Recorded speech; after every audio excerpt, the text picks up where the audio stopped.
Good afternoon, everyone, and welcome to the final CEF colloquium this year. It's my pleasure to introduce today's speaker, Tekalign Sakketa.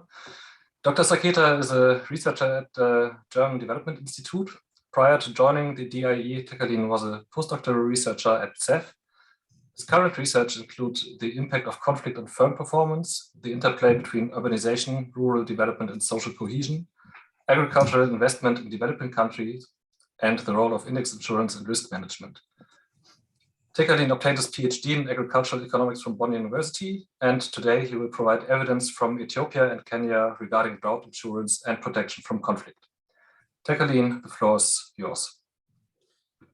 Thank you, Sasha. You can hear me well, right? I apologize, I have some throat problems, but I hope you will hear me clearly. Thank you again for the opportunity to provide me to present the work in progress. So this is a work in progress. Actually, the idea originated when I was at CEF. Still, I feel I'm there.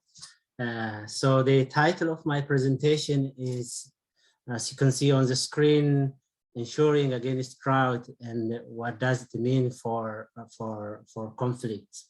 And specifically for this work, I will use an empirical evidence from Ethiopia and Kenya. Just to give you some motivation behind this work, literature has shown, and of course we have seen time and again, that conflict, particularly among pastoralist areas, is caused by a range of interrelated factors that could vary from climate, livelihood worsening, or exclusion, migration-related issues as a result of scarcity. And one of the drivers of this is somehow argued to be related to drought or weather shock, and particularly frequent and prolonged drought, which is supposed to be the main driver of this conflict in East Africa, where this study focuses, is caused by a range of factors, by particularly worsening forage conditions, water availability, and which leads also to poverty traps, again, providing loop-fat effect to conflict. And if we see the empirical evidence on the relationship between weather shocks and conflict, we see still in the literature that there is inconclusive evidence. Particularly, some argue weather shocks, in this case, I'm focusing on drought triggering conflict, and others find no effect. So you see still there is no consensus in the literature whether the commonly argued drought is driving conflict or not. And as I said, one of the major gaps which motivated this study is particularly nowadays to mitigate the adverse effects of drought. There are a lot of interventions, including weather insurance, social protection programs, or irrigation interventions to relieve the direct consequence of weather shocks. And these interventions have also induced behavioral change, which motivate households to adopt different coping mechanisms. However, we see still scant empirical evidence on whether the interventions have contributed to mitigate the adverse effects of, for instance, droughts on conflict or not. So the basic idea here is to evaluate whether innovative interventions such as insurance against deteriorating livelihoods could enhance peace and stability in the study area. So basically, in this paper, we ask three basic questions. The first one is to begin with what and to what extent do drought shocks, particularly whether they aggravate or reduce the risk and the dynamics of conflict. And if so, then to see the provision of drought insurance has on increasing pastoralist resilience to weather shocks can attenuate or mitigate the effects of these positive or negative effects on conflict. And then we went to extend the interaction between insurance and drought on welfare outcomes. For the brevity of time, I will focus on the first two research questions for today. As a conceptual framework, what I'm saying is we know that drought particularly drives poverty, or which could lead to poverty traps or marginalization, and that could potentially lead to conflict. And you can see bidirectional arrow, because conflict can also provide loop back effect on poverty. And the provision of insurance could either aggravate or mitigate the adverse effects of these drought shocks on conflict. The other aspect is we know drought affects availability of resource, which can directly affect conflict also. The other pathways through which, for instance, insurance could affect conflict outcomes and the welfare outcomes is that drought shocks may induce behavioral change, which will affect the wealth gains of households or adoption of different livelihood diversification strategies, which could in turn affect conflict. And we don't know, the effect could be either aggravating or mitigating.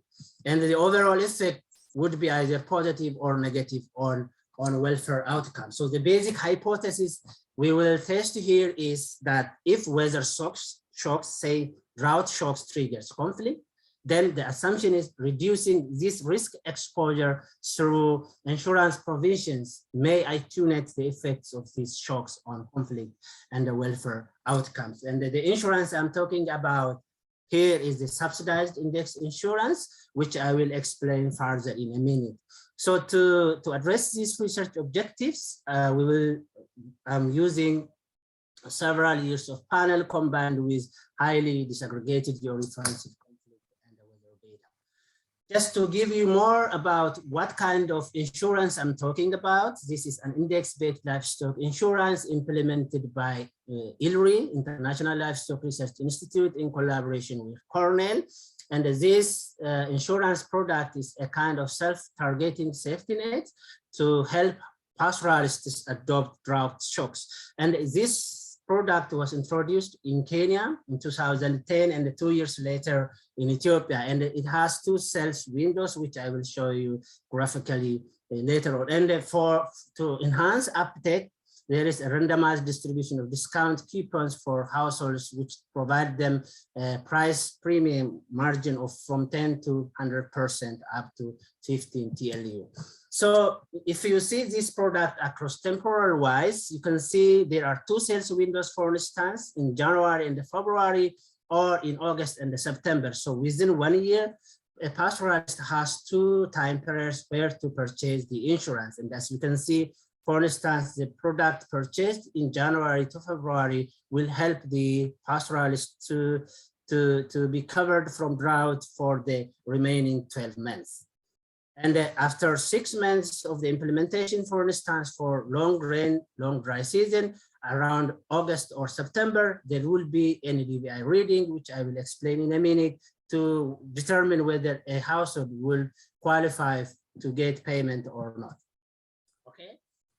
For this data source, as I alluded earlier, I use the georeferenced household panel data collected from these two countries, particularly countries I'm referring is Ethiopia and Kenya. I also use some satellite products from NESA, which covers the NDVI indicator for measuring drought and the armed conflict location in the event data project ACLED. Just to provide you more insight about the data description with regards to IBLI, as I said, you can see in Ethiopia, it is implemented in southern part and in Kenya, northern part. In Kenya, it is around more than 900 households has been followed over the period of 6 years from 2019 to 2025. And in Ethiopia, the households were followed for over 4 years. Starting from 2012 to 2015. And during each survey, detailed products, purchase, sales, payouts, and related information has been documented. As to the drought data, as I briefly touched earlier, here we are using this satellite product data provided by this United States National Ocean and Atmospheric Administration product, which covers every average of 10 days interval, which collects information on whether greenness condition of these areas. So the reason why we prefer to use this is that the IBLI policy also uses NDVI to make contract design and the payouts. And for this particular study, we are not only using just the ZNDVI measure, but the cumulative NDVI measure over the period of the insurance period to be consistent with the way this insurance product has been designed. In addition to that, of course, households are also asked about how they have experienced drought. For robustness check. We have also used the household self-report drought indicators. As to the conflict, as I said, I use ACLID, and some of you know this data set. It contains the intensities, the incidence across both space and the time. And to make it merged with the household panel data set, we are using the 20 kilometer and the 50 kilometer radius. And this is determined based on the GPS tracking experiment practiced in the area where households, where the cattle of the herder were tagged with a GPS track and followed for a period of 6 months, how far they could travel. So more or less, we are using that base reference to determine the radius of the conflict exposure in order to make it compatible with the household data set. In addition, in the data set, there are also questions which ask households whether they have experienced conflict or not. And they were asked to report in terms of how many cattle they have lost due to conflict. And this captures households directly affected by conflict. In addition, we have also computed the perceived risk, which helps to measure the risk of exposure of households from a conflict point location following, for instance, Rockmer methodology. This is just to show you how seasonal wise the conflict exposure of the households on average look like, for instance, in Kenya across the space over the months. So before I proceed to the econometric estimation, I just want to give you a highlight of the data so that you have the feeling of what the data looks like. So as you can see on the screen, in Ethiopia during the first rollout, around 40% of the sample has purchased this product, and in Kenya 28%, and as you can see over time it has reduced. And this is just in terms of the distribution of TLUs insured for both countries. And on average, for instance, in Ethiopia, around 2.5 TLU has been purchased per household. That corresponds to around 3.5 in Kenya. And this is just to show you how the NDVI measure of greenness, which helps us to capture here the weather shock in our case, correlates with the conflict. And as you can see, more or less, the correlation is negative, which is in line with our expectation across both countries. Okay, and you can interrupt me anytime if you have any questions all along. So this is just to show you how the conflict data sets look like in terms of adoption of or uptake of IBLI. And as you can see, for instance, in Kenya, the insured households have less conflict, or the uninsured households have higher conflict compared to an insured one. This is just to provide you an overview of how the data looks like. Now I will proceed to talk briefly about the estimation strategy we are following here. Any questions so far? Will I proceed? Okay, great. So for this particular case, we are using an econometric estimation strategy. Particularly, we are inspired by the recent advancement of what is so-called causal mediation analysis. So this causal mediation analysis is a methodology, a statistical methodology particularly used to understand how exposure to a certain policy intervention, for instance, drought or any other intervention would affect outcome variables, in this case, conflict, and trying to provide the pathways or the mechanisms through which this could materialize. So in terms of specification, as you can see on the screen, for instance, drought conflict link, the first equation is the standard way of estimating direct or the total effect of this T, in our case, is the drought shocks on conflict, for instance, or on welfare, in this case, consumption. And the second equation is what is called mediation model, which helps us to disaggregate the impact of this insurance on conflict. And the final is what we call the outcome model, which incorporates both. And I will show, for those of you who are not convenient with this statistical approach, I will explain briefly using graphic methods, okay?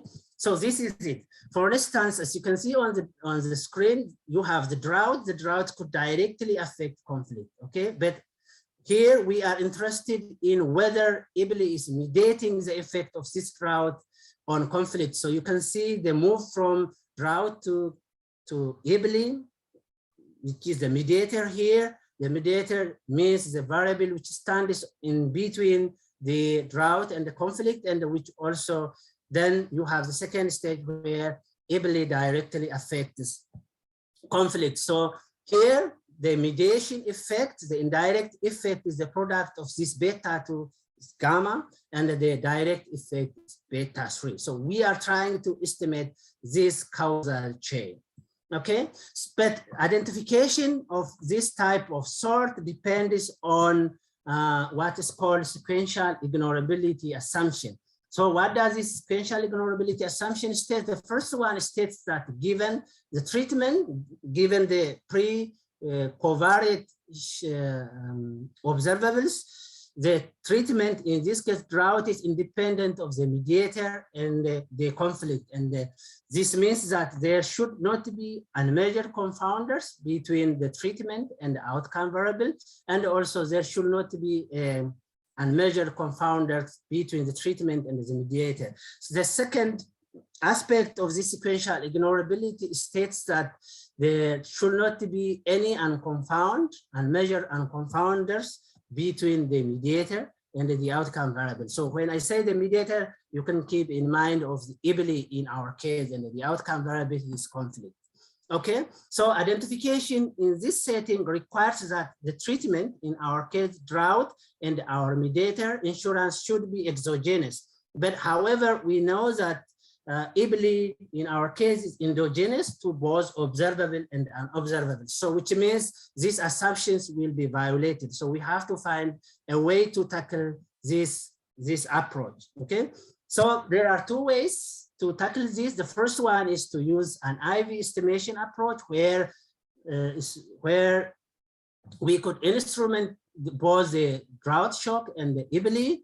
And the other approach is to control for every confounders that determines both conflict and the mediator. But the second one is almost difficult, right? So we are following the first approach where we could instrument the mediator because the drought shock is somehow exogenous. So we are not worried about much of that aspect, but we are worried about the endogeneity of the mediator. So we are using and exploiting this because, as I presented earlier, this insurance product has introduced the discount coupons randomly distributed to households. So what does it mean? So in this case, we are not much worried about the pre-treatment co-founders, but for this discount coupons to serve as a best instrument for this IBLI product, the mediator, there should not be unmeasured confounders from these discount coupons to conflict. So we have to ensure that this discount coupons has been randomly distributed in order to estimate the net causal effect of this product on conflict, okay? So in other words, mathematically, what we are saying is in the mediation model, we estimate the impact of these discount coupons and make sure that the residual from here are not correlated with the residual from here. So in the first stage, we estimate this model. Then in the second one, we use the product state predicted value from this state in this outcome variable. So this table shows whether this randomization of discount coupons was ensured so that we could claim the causal effect of things which we are talking about. And as you can see, more or less randomization has been ensured, which is a good sign to proceed for the next estimation exercise. So in the in the first stage, so this is the first stage estimation result of evaluating how these discount coupons are a good predictor of the insurance uptake. And as you can see, more or less it's fair to say that they are good predictors. So the next stage now is trying to understand the total effect of these drought shocks on conflict, and then later on I will disaggregate the effect. So as you can see here, so this cumulative ZNDVI is a cumulative greenness indicator because NDVI is a measure of greenness. So the negative value means the more green, the less likely impact of these green drought shocks on this greenness effect on conflict. I hope I'm not confusing you. So you can interpret as follows simply. So this cumulative ZNDVI means the measure of greenness. So the more green, the less the household is likely to experience conflict. And as you can see, there are a lot of indicators here, some using self-reported. This one, the 20 and the kilometer, 20 kilometer and the 50 kilometer is from the ACLE dataset, and this one is the one computed to measure risk, conflict risk perception. So more or less, you can see drought has a positive effect on conflict, and the greenness has a negative effect on conflict, and this is consistent for both Kenya and Ethiopia. So this is the first stage. Now the second stage is, does the provision of this insurance help us to mitigate the effect of these drought shocks on conflict? That's what I will show you in the next table. So as you can see here, so these are the disaggregated effect of what I earlier explained, the causal mediation effect. So the mediation effect, as you can see for Ethiopia, for instance, has a negative effect, except for the indicator used from the self-reported measure. But more or less, as you can see, the IBLI helps us to reduce the impact of these drought shocks on conflict, which is a very good indicator to begin with. So the second, what about for the Kenya? And as you can see also, we see similar result for Kenya, except the one using self-reported. So in this case, again, IBLI helps us to mitigate the effect of drought shocks on conflict. So to conclude, I have tried to present here whether and how insurance coverage mediates the effect of this weather shocks, particularly drought shocks measured by NDVI on conflict, and how this affects consumption. But I'm sorry, I didn't present consumption for the sake of time, but the results are in line with each other. And we find that drought shocks could drive conflict and index insurance could mitigate. And the policy implication is that, so this kind of interventions, insurance products not only helps to tackle the impact of drought shocks, but they could also enhance the effect of drought shocks on conflict, which means there is an added benefit of this kind of interventions in enhancing peace and stability in the region, particularly in areas where prone to climate risk.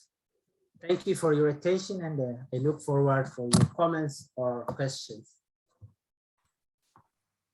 Thank you very much, Tekalign, for this very nice and interesting presentation. I would like to open now the floor to questions. So please either use the chat function or the raise hand function for questions directed at Tekalign.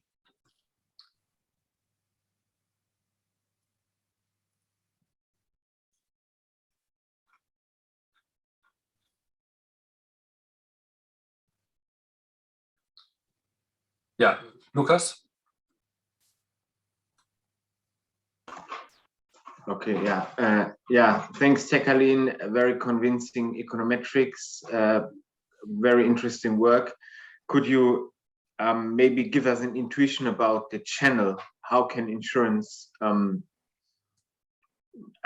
mediate what you explained here? And I mean, what is the mechanism? How people behave, and why would they be affected in their behavior through the insurance? Thank you. Thank you, Lucas. So we collect more questions, or I directly? I suggest you just answer Lucas' question, and I will then name the other questions. So please go ahead, Tekalign. Okay. Thank you, Lucas. And there are various mechanisms which I didn't present here, which I discussed in the paper. At least we have identified 4 or 5 mechanisms through which this insurance mediates. The first one is the so-called livelihood diversification. In other words, as you know, insurance has helped to the pastoralists to diversify their livelihoods. So the diversification they made is more or less, which produces less pressure on water utilization and pasture utilization. That is the first. The second one is in terms of mobility. And as you know, during drought, they travel a long distance, which at the end of the day, in them to be in conflict with others who own that resource. And in terms of that, I see insurance reducing the mobility, the likelihood of being mobile from one place to the place where resources are available. The other one is in terms of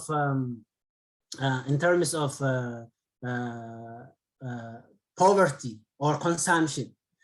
I didn't present the consumption result here, but it will be really interesting that to see, for instance, particularly during drought, the payouts, most of the expenditure they made from the payout is on household food consumption and other related activities, which is as expected, right? When you have less income as a result of drought, let's say from livestock production and productivity, payouts will help them. So instead, which means that they will not be engaged in, for instance, predation, since they will receive payments. These are some of the mechanisms through which this insurance product helps them to mitigate the adverse effects of conflict. But thank you for your question.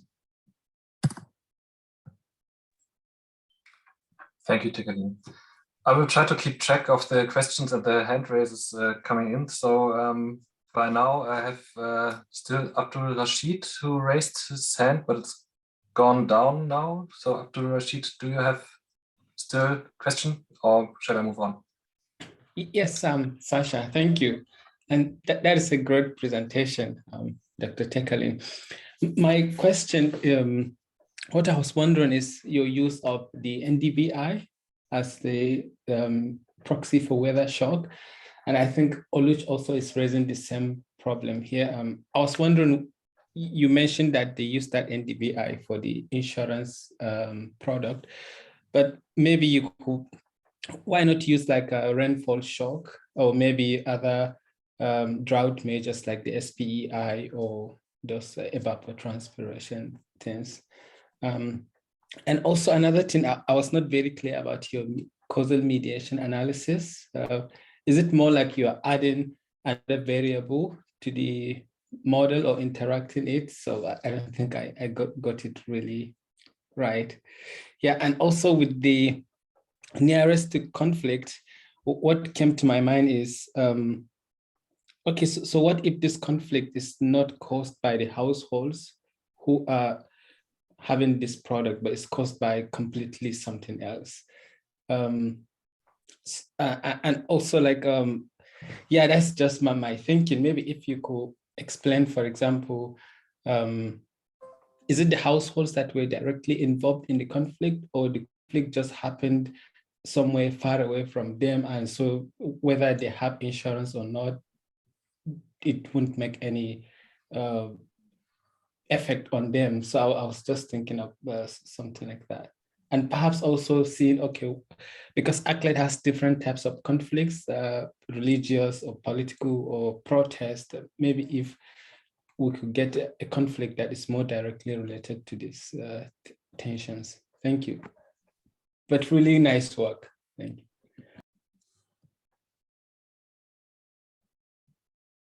So I respond first, Sasha. Pardon me? It's a lot of questions. So okay, great. First of all, thank you, Rashid, for your very nice comments. I totally agree with you that NDVI is somehow not the reliable indicator of drought-induced indicator. Rainfall or these SPI indicators could be an alternative measure.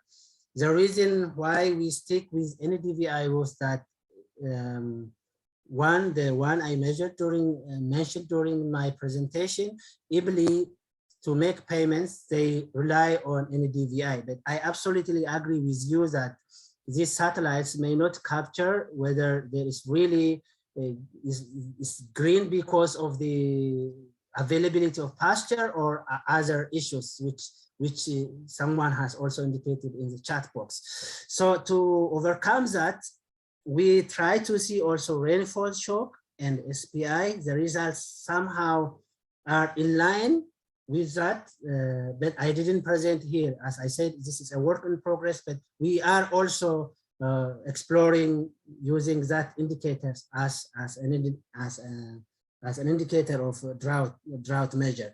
And we are also, someone has also proposed to use the interaction between NDVI and rainfall, which I am not in favor of that anyways, but it's true. The NDVI is not the best indicator, but we want to be consistent with how IBLI policy was designed. In terms of causal mediation analysis, if you are interested, I can share you some literature. This is not about including the interaction the way I presented, but econometrically, computational wise, it's different. So conceptually, it resembles somehow the structural linear equation models. So conceptually, it's linked to that, but what makes it different here is that for instance, in the structural linear equation models, the nonlinearity or the presence of interaction terms are not well captured. So recently, especially as this is a methodology still in progress and getting much attention and advancing, that is why we use this one. But it's not like estimating. Of course, in measuring some of the things, we use OLS or logit models, but it's not directly estimating OLS. But you have to take into account of the various estimations when you jointly estimate the parameters of interest, for instance, as I show you diagrammatically. But if you are interested to know more, I would be happy to talk more later on.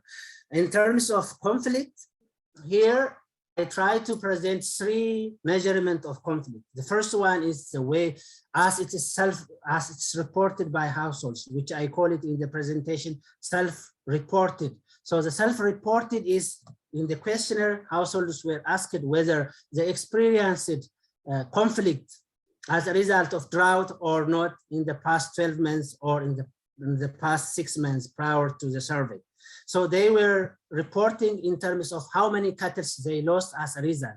That is what I call here self-reported. I use that one as an indicator.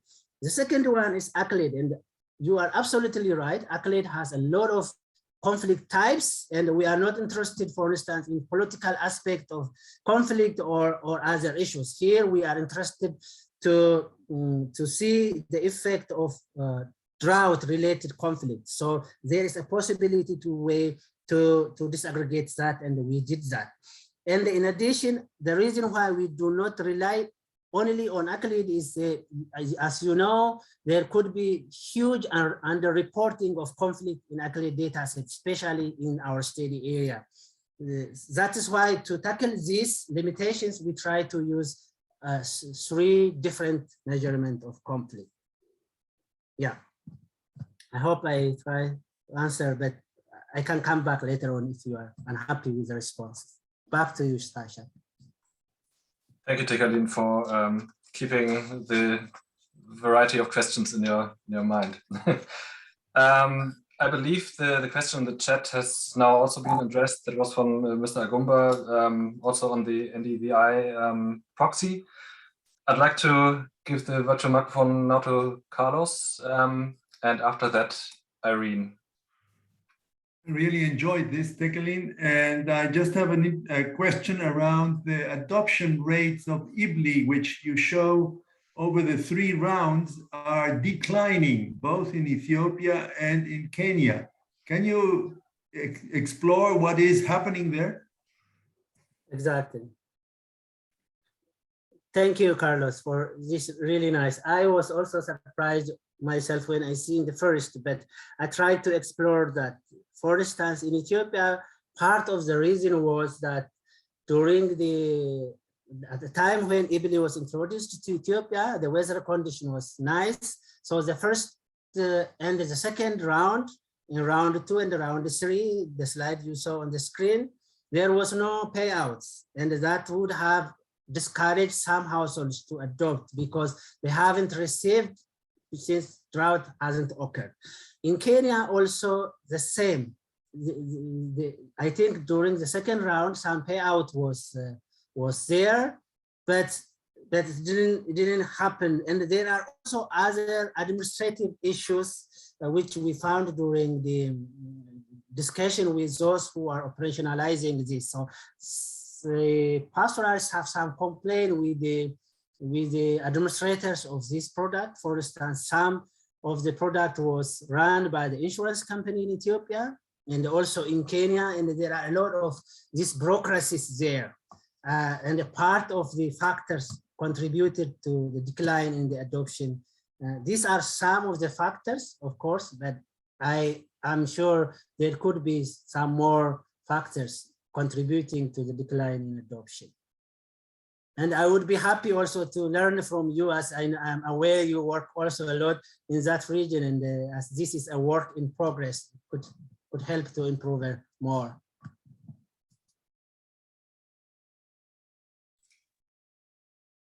Thank you. Irene, you are next. Please state your question to Tekalign. Okay. Thank you very much for the nice presentation.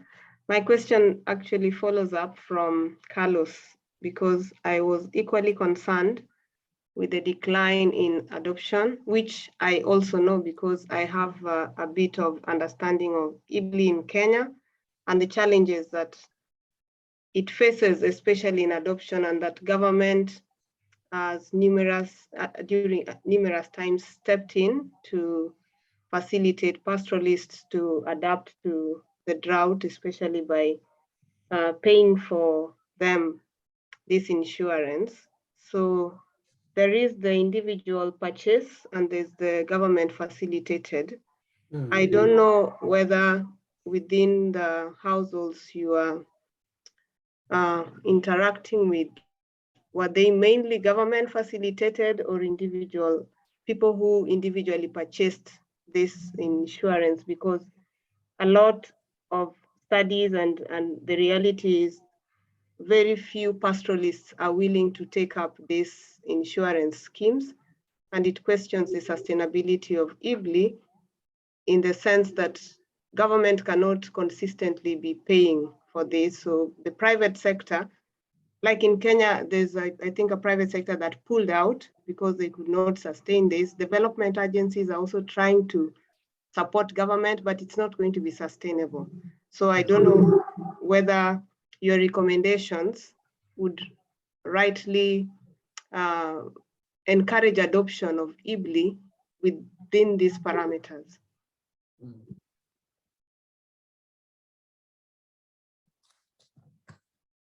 Thank you, Rene. I couldn't say more than agreeing. I understand there is a lot, still, by the way, still the product is active in the area, and I totally share the concerns you have raised. But in terms of policy recommendation, what I'm trying to say here is that if things work out and And as it has happened in the data set, it's not only helping them to mitigate the adverse effects of droughts on their livelihood, but I'm trying to contribute that not only that, but there is an added benefit.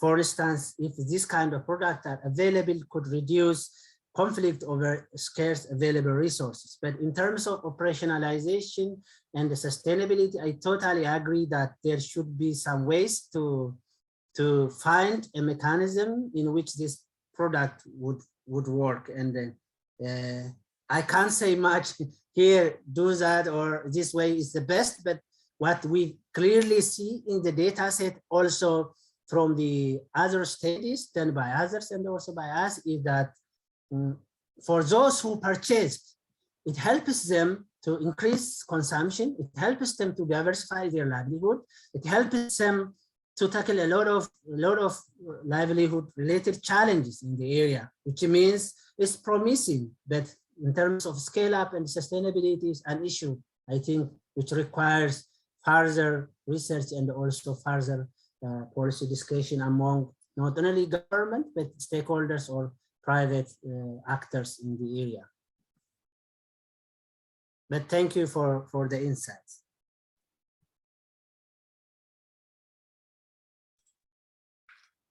Thanks, Tekalign. I have now Sundus on my list. Thank you. Yeah, no, I lowered my hand because partly it was asked by Abdul Rashid, but I mean, since I'm speaking, so just was wondering that, what the conflict that you're looking at, conflict related to livelihoods or access to resources is only, one aspect of conflict. Is there a way of looking at, okay, what proportion or what magnitude of the overall conflict, which has other causes, is due to this, and then also be able to say which or how much does this have a potential of reducing overall conflict? Thank you. It's a very good question. One of the challenge in this study, honestly, is that there is no best indicator to capture conflict. I should admit that. That's why I tackle and struggle with finding at least 3 indicators. In ACLED, as we know, ACLED is so more interested in terms of the armed conflict, but the kind of conflicts available in the area are somehow small scale, not large scale the way ACLED is following. But I have to also say that, for instance, if resource-related conflicts are addressed, I believe this resource-related conflict has also an effect on political or other related conflicts, because we know politically and institutional or resource-related conflicts are somehow interrelated and interlinked. So addressing partly resource-related conflict could contribute to political conflict. I would imagine, and there are not only theoretical but empirical evidence to show that. So, but I haven't estimated really out of the impact we are measuring how much is contributed to conflict, resource-related conflict. And in addition, the area is really highly complex area. It's very difficult to understand the dynamics and what's going on among pastoralist areas. As we all know, there are a lot of actors involved. And the study I am focusing is the border between Kenya and Ethiopia, and you can see the added complexity there. But I agree with you that addressing resource conflict may contribute to addressing institutional or political related conflict and vice versa. But I'm sorry, I can't say now how much is contributed to the resource, but overall, but based on the ACLED data set, I see, at least by disaggregating, even though there are not so many observations, I see much is related to political and the resource conflict. And sometimes I really have a difficulty to differentiate political related conflict and the resource related conflict, honestly. Thank you, Tekalign. Yeah, to be honest, Sundhu's question pointed towards the direction that I had in mind, but let me ask a follow-up, since you based your analysis primarily on livestock insurance, and speaking about resource-based conflict or resource problems as a driver or aggravator of conflicts. My question goes towards other insurance schemes, for instance, crop insurance for drought damaged crops. How would you, I mean, this didn't play a role now in your analysis, but how would you, do you expect a similar effect, or is that primarily related to livestock? And then Lucas, if you may follow after Tekaligne's elaboration on that. Thank you. Thank you, Sasha. This is another good question. In this case, for experimentation and because of the availability of data, conceptually and theoretically in the paper, we argued that provision of agricultural insurance in general would either aggravate or mitigate. Theoretically, it's ambiguous. Why? Because, for instance, those who have insurance because of the reason I explained may have less likely engage in conflict. But if insurance is increasing the adoption of, for instance, livelihoods which enhances competition over scarce resource, so which will then aggravate the effect of insurance on conflict. So what I'm saying here is, yes, theoretically, you are right. If we use crop insurance, I would theoretically expect either a positive or negative effect depending on what kind of mechanisms are there on the ground. But theoretically, our paper also applies to crop insurance as well. But for the sake of this analysis, we are focusing on crop insurance. I hope it addresses your question. Yes, thank you. Lucas, please go ahead. Yeah, thanks, Tekalign. Based on the discussion and also your replies and elaborations, I was just wondering about one thing. As you know, I'm aware about the data and I know that the treatment is random, but the way you explained the channels and also the way the discussion started, it seems that insurance can play some sort of substitutional role for institutional weaknesses in certain areas, institutional weaknesses related to drought. So I was wondering if there are heterogeneous effects, even that you might have much stronger effects in areas where the institutions are very weak and cannot address any drought-related risk. And yeah, so I was just wondering if you did look into it, or if you would like to do so, because I think then maybe the extent of the effect, the magnitude of the effect could be even larger in those areas. Thank you. Yeah, this is really excellent question. In the channels which I didn't explain deliberately and removed out is the crowding out effect of this insurance. Crowding out in a sense that, as Lucas rightly said, adoption of insurance could crowd out institutions, for instance, local institutions available there, which help us to address conflict. And interestingly, there are other researchers who looked at whether adoption of insurance crowds out. In Ethiopia, they didn't find any effect. In Kenya, they do find.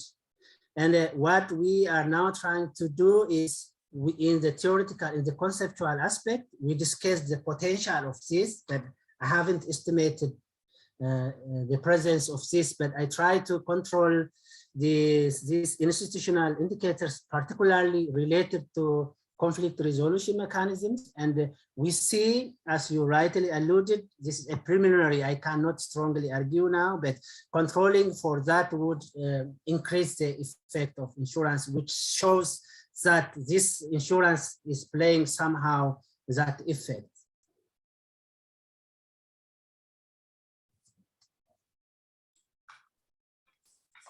Okay, thank you very much, Tekalign, for addressing these questions. I do not see any more raised hands. So final chance for those who like to get some pressing questions answered. Otherwise, I would like to say goodbye for this year with our CEF colloquium. Wish you all very happy holiday season and probably see you again next year. Thank you very much. Thank you. Great. Bye-bye.